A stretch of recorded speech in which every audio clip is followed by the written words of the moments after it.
அண்மை செய்தியாக பார்த்திருக்கிறோம்.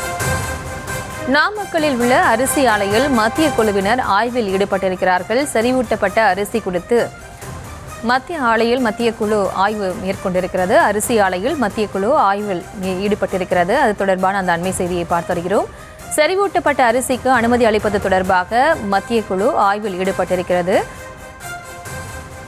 நாமக்கலில் உள்ள அரிசி ஆலையில் மத்திய குழுவினர் ஆய்வில் ஈடுபட்டிருக்கிறார்கள். இது தொடர்பான விவரங்களோடு இணைகிறார் எமது செய்தியாளர் சதீஷ். சதீஷ், வணக்கம். மேலும் விவரம். வணக்கம். தமிழகத்தில் மழையால் சேதமடைந்த நெல்மணிகளை ஆய்வு செய்யும் மத்திய நெல் குழு தமிழகம் தற்போது வந்துள்ளது.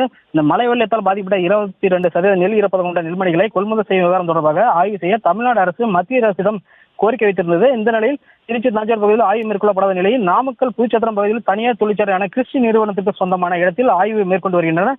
கோதுமை, அரிசி, மக்காச்சோளம் பொருட்களை கொண்டு சத்துமாவு தயாரிக்கும் தொழிற்சாலை இயங்கி வருகிறது.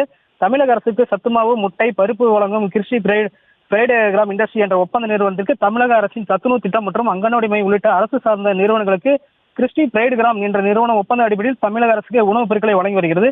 செறிவூட்டப்பட்ட அரிசி ஆலையில் ஆய்வு செய்து வருகின்றன. மத்திய குழுவில் 8 பேர் அடங்கிய குழு ஆலையில் தற்போது சென்றுள்ளனர். தமிழ்நாட்டில் 3 நபர்களும், மத்திய அரசு 5 நபர்கள் உள்ளனர்.